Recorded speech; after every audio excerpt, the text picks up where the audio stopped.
Alexa here from the blog, theduvallhomestead.com, where I share farm-to-table recipes and homemade natural living. Today I'm going to take you along and show you a few late summer, early fall recipes. If you're looking to cook from scratch, it's a good place to start with whatever is in season.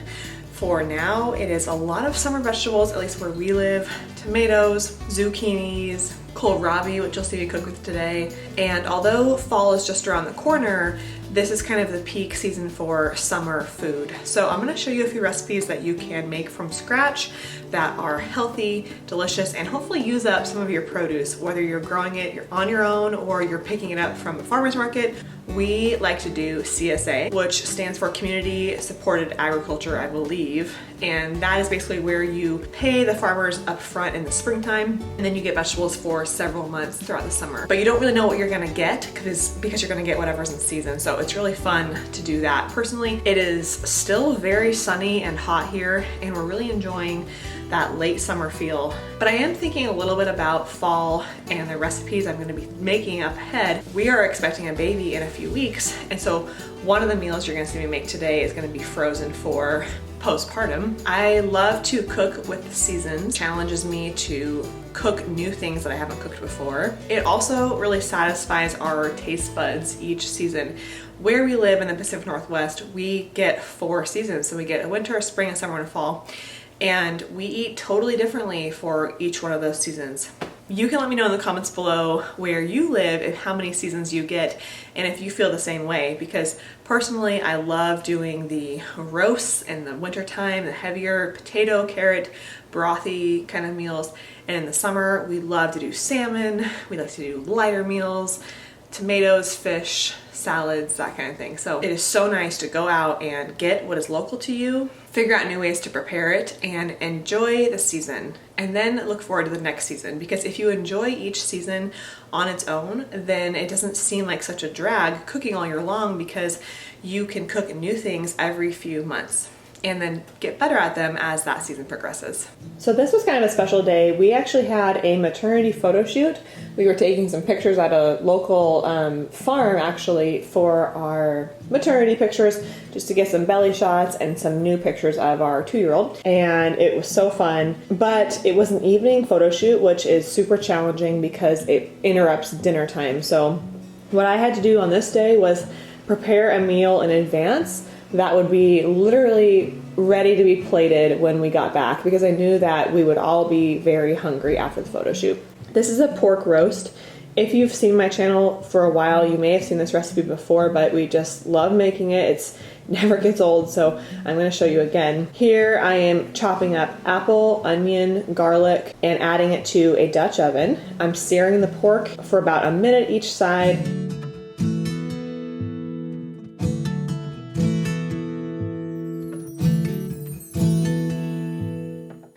And then I'm making a seasoning with brown sugar, paprika, salt, pepper, herbs.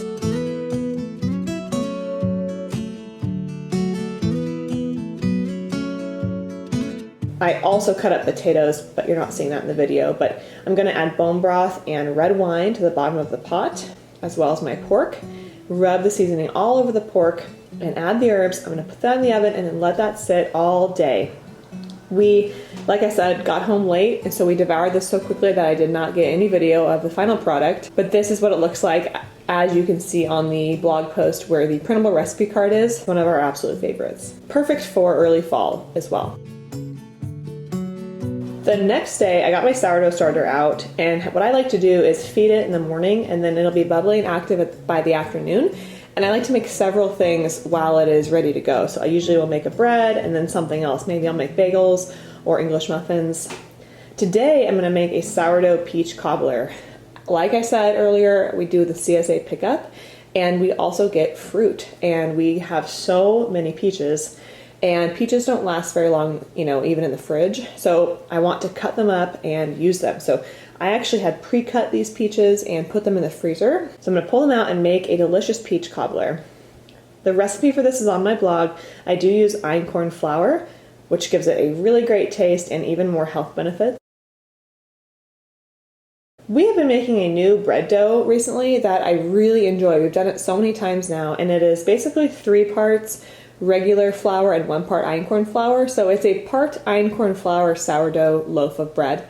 And the 1 part einkorn flour I find adds such great texture, taste, and even color to the bread, and I really enjoy it. It also adds more health benefits, as einkorn always does. I have a recipe for this on the blog, but you look at my rustic sourdough bread, my basic beginner all-purpose sourdough bread recipe, and instead you just do basically 1 cup einkorn and 3 cups regular flour. That's it. So it's so easy and it is so good. This is another recipe that I forgot to film when I took it out of the oven, and we eat it so quickly, it's gone in a day or 2. But with the last bit of the bread, what I like to do is cut it up into slices and then make French toast. So I'm going to be making French toast with this, which is one of my daughter's favorites and mine as well. Okay, it is a very hot day here at the homestead, and it was the kind of past couple days where everything just went by really quickly and things didn't go as planned. And everything's fine. It's just that, you know how you get in your routine of this happens and then this happens and then it all works out, you know, for the most part really well. And then something throws it off, and then it's like you can't get back on the track. So that's what happened to us. And we're getting back on the track. But my peach cobbler dough sat in the fridge for several days, which is a testament to how strong sourdough is, because it's totally fine. But I'm finally gonna just bake this peach cobbler. I felt a little bit discouraged because it was never getting made. And so I reminded myself that the best way to get things done is to just do them. So I'm gonna actually multitask here. I'm doing dinner and the peach cobbler at the same time. It's a little dark in here because it is in the 90s outside, and we have shades, or rather tints, over our windows to prevent it from getting too hot inside. We don't have central air. We have several AC units, but no central air. So it gets very hot, and so we have to have all the shades and, you know, blinds, everything down to prevent it from getting too hot in here. So it's a little dark. Okay, to the dough I'm going to add my butter and 1/2 cup brown sugar, 1 teaspoon baking soda, and 1 teaspoon of vanilla extract. For the peach filling, I'm gonna do about 4 peaches. I'm not really measuring here because these are fresh peaches that I actually froze because we had so many. You can leave the skins on. Teaspoon of lemon zest and juice from 1/2 lemon, 1/4 cup maple syrup, 1/4 cup honey, and about 5 teaspoons of arrowroot powder.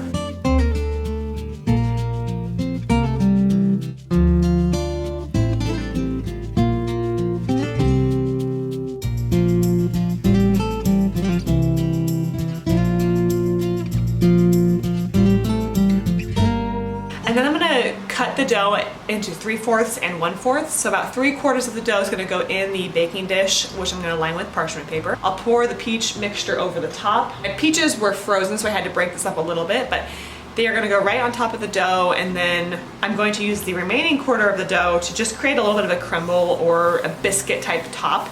This is just something that I find very easy to do. It may not be traditional cobbler, or maybe it may not be the same as another recipe you followed for this kind of thing, but it's quick and easy.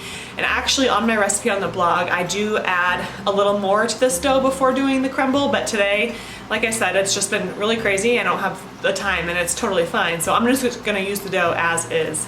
I have this full recipe on the blog at the duvallhomestead.com. Just search for peach cobbler. And I'm going to sprinkle a little bit of pumpkin spice on the top and drizzle it with maple syrup. This is gonna taste so delicious. It's actually a great hybrid between summer and fall, with the summer peach flavor and then the fall pumpkin spice and maple flavor. I love it. And I wish I got this on video, but I made a homemade vanilla ice cream to serve this with. And it was so good. I mean, it's just milk and vanilla, and that's pretty much it. It was so delicious. Here is a better picture because my lighting was so bad, but we just devoured this. All right, today I found myself with a lot of food that needed prepping. And what I mean by that is we do a CSA pickup where we go and pick up a lot of vegetables from our local farmers. It's kind of the peak of summer right now, so we're getting a lot of vegetables. And I open my fridge and I see just so much food that needs prepping. I do this while my daughter is napping. Sometimes I do it for, you know, that night's dinner. Other times I like to do a little bit of meal prep actually in advance, where if I can get a vegetable that I can cut up, put it in the fridge, and let it sit for another time, I like to do that. I take advantage of any time I have that is free, that I can just do some chopping, I'll listen to a podcast or something like that. Use that time to just prepare some part of the meal, and that way when it comes to feeding my family, it's just easier because I don't have to look at it like, oh, I have to cut all these Brussels sprouts and I have to cook the corn and I don't know, just all the steps that go into cooking. If you can take any of those steps out and do them another time, you know, it can sit in the fridge for a few days. So that's what I'm gonna do here. I have some free time and I'm gonna go ahead and just do some meal prep. So the first thing I'm gonna make is a chicken tortilla soup. This is something I'm going to freeze and save it for after the birth of our baby. As you may have heard from another video, I am 34 weeks at the time of filming this video pregnant. So I'm just trying to get some food in the freezer, even though it's quite early, of course, but because I don't have as much free time as I used to, I'm just trying to get food in the freezer earlier while I have an opportunity. Not only that, but it is corn season where we are at right now. So there's corn everywhere for a great price, organic, non-GMO corn. So I'm gonna go ahead and buy that up. But the thing is, I need to, obviously we can't eat it all quickly. So I'm gonna take 3 ears of corn that I just bought and I'm going to boil them on the stove. Now this was actually my first time doing that, but I Googled it so that you can just boil corn. So you might have done this yourself. You can leave me a comment below if I'm doing it wrong, but it did work. So I just boiled it for about 20 minutes in salted water, kind of loosened it up, and then I just shaved the corn off. Now for the chicken tortilla soup, you obviously do not need to go through this process. I just, like I said, I had all the corn and I didn't want it to go to waste. Another good option is buying bags of frozen corn to make this soup really a quick thing to do. I didn't have any frozen corn, so this is my way of freezing and making my own corn stock. I'm also going to take a leftover chicken. We always do a whole roasted chicken at least once per week, if not more. And there's always some meat left on there, and I always make sure that I get it off. And so this is a leftover. I'm just gonna peel off as much chicken as I can and put that in the chicken tortilla soup. I always do this whenever we have a roasted meat with leftover meat. I just cut the meat off, and if it's not enough for a full meal, that's okay. I just cut the meat off and then I put it in a bag and freeze it, because it could be a meal for my toddler or it could be a meal one day when I get a bunch of it combined, if that makes sense. So I just kind of accumulate it in the freezer because it stays for a long time, and I always end up using it. So I'll throw it in a soup or on a pizza, or anytime we need a protein but I don't have time to make one, it's kind of already there. So that works out really well. So I'm gonna add this to my chicken collection, and this will go in the soup as well. While the corn is going, I'm going to get started on making kohlrabi fritters. This is very similar to zucchini fritters. Basically the idea behind this is you take a vegetable, you shred it, and then you fry it up with some spices and flour, and it's like almost like a patty. It's very good. I have a recipe for my zucchini fritters on the blog, but in our CSA pickup this week, we just happened to get kohlrabi, and that's a vegetable that grows really well around here. I've made kohlrabi slaw. You can eat this raw. You can cook it a bunch of different ways. I'm just choosing to do the fritters this time. But again, we're not gonna serve this for dinner tonight, so I'm just doing the labor part now because I have the time. The next day I'm gonna prepare my fritters. Basically you wanna do herbs, salt, pepper, cheese. You can get creative here, so it's not like you have to follow a distinct recipe, but the key here is to get as much moisture out of the kohlrabi as you can, or the zucchini if you're doing zucchini fritters. So get the water out, and then you're gonna add a thickening agent like arrowroot powder. You can also do einkorn flour or another flour of your choice. And then you're gonna have fun with salt, pepper, herbs, garlic, and cheese. These are so delicious. I have my toddler here helping me today. This is a meal that I can prepare with her, assuming I had most of it done to begin with. I don't know about you all with younger kids, but you know, they only have a finite amount of time that they are cooperative, and you don't wanna push it too far, especially when it comes to cooking, because the worst that could happen is you don't get the meal made or there's a problem. So you're gonna add eggs to this, finely chopped herbs, the arrowroot powder, and I'm gonna mix it all with my hands.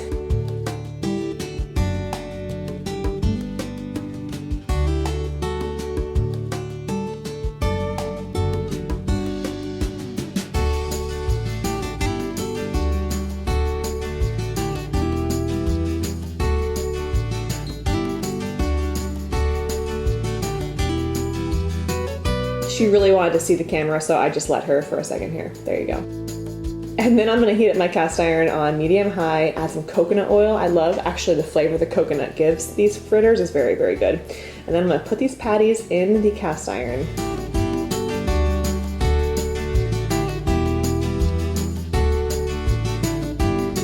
Flip them like pancakes.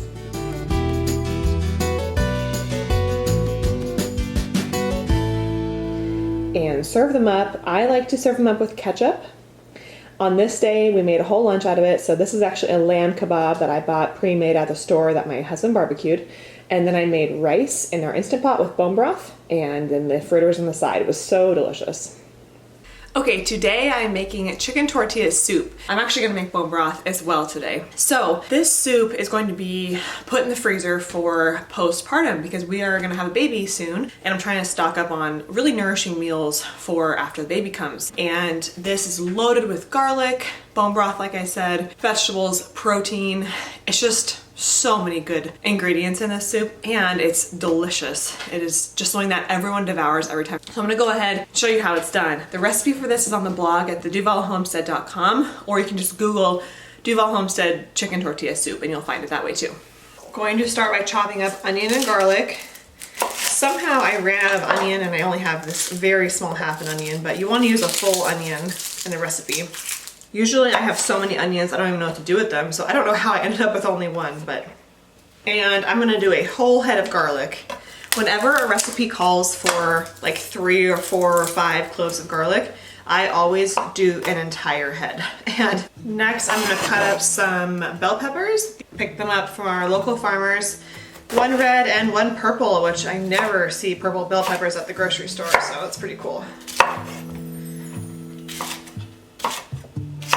Next, I'm going to get a pot heated on medium-high heat. Now, this is not the pot I would normally like to use for this recipe, but like I said, I'm gonna freeze it, and so I was thinking to myself, I can't use my favorite pots to make these soups because I'm gonna put them in the freezer and I need them for the next few weeks. So either I buy new pots to freeze the food or I don't, and I don't want to. So I found this pot is one that I never use, so I'm luckily still have it and didn't donate it or something. So we're gonna go ahead and use that one. To drizzle with olive oil and add my onion and peppers.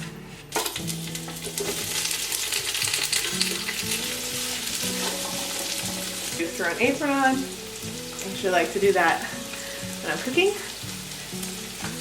While that's sauteing, I'm gonna start a new batch of bone broth. So I have here a whole frozen chicken carcass from one time we made a whole chicken and stripped the meat off, and then I didn't need to make bone broth at that time, so I just threw this in the freezer for another time that I did need bone broth, so that's what I'm gonna use. And then I also have the chicken giblets, so the liver, heart, etc. And I always throw these in for extra benefit as well.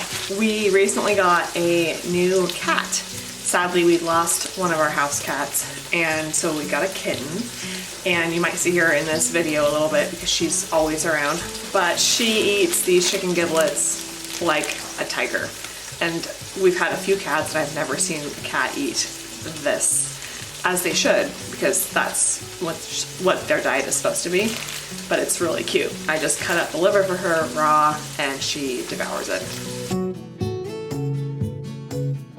And then I just fill this to the top with water. I'm going to add apple cider vinegar.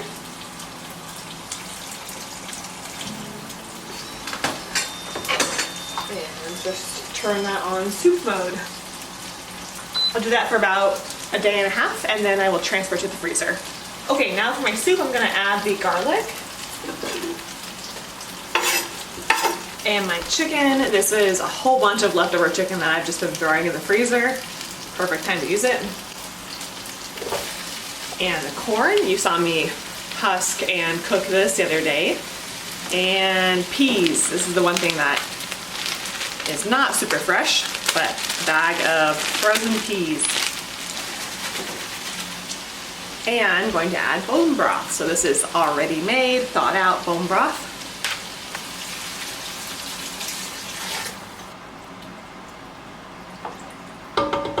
Next, I'm gonna add my salt. This recipe calls for, I think, a whole tablespoon of salt, which might seem like a lot, but the bone broth is not salted. And so whenever you're using a homemade broth, you might have to add a little more salt, and I'm not shy when it comes to salt because it's so good. I also like to add some oregano to this. Oregano is also a natural healer, great for your immune system. Fresh oregano or frozen oregano or dried oregano. I can't find any of those, so I'm gonna do my essential oil, and I'm almost out of this, so I can't even get it to drop out. So I'm gonna get a toothpick and just find some and then put it in. It's so strong and that'll be enough, so it's very strong.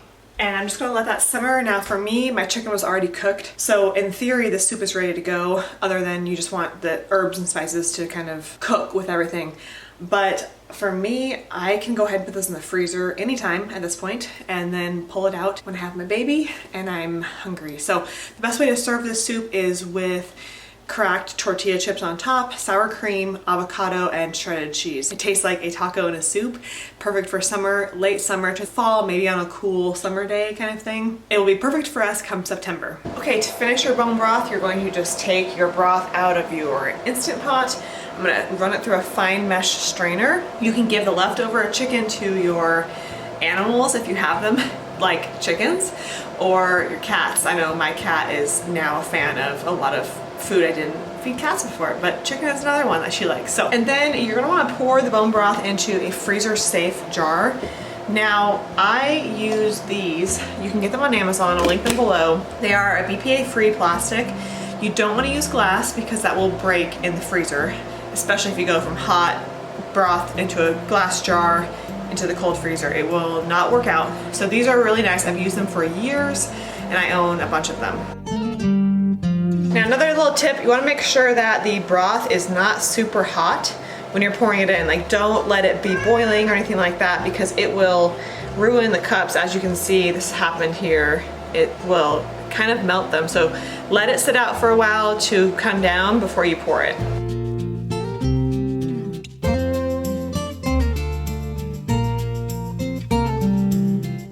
I hope you enjoyed these late summer, early fall recipes. If you're brand new to my channel, please hit that subscribe button. I post a lot more recipes like this that are from scratch, seasonal cooking, I call it farm to table recipes, and other homemade natural living. Thank you so much for stopping by our Duvall homestead.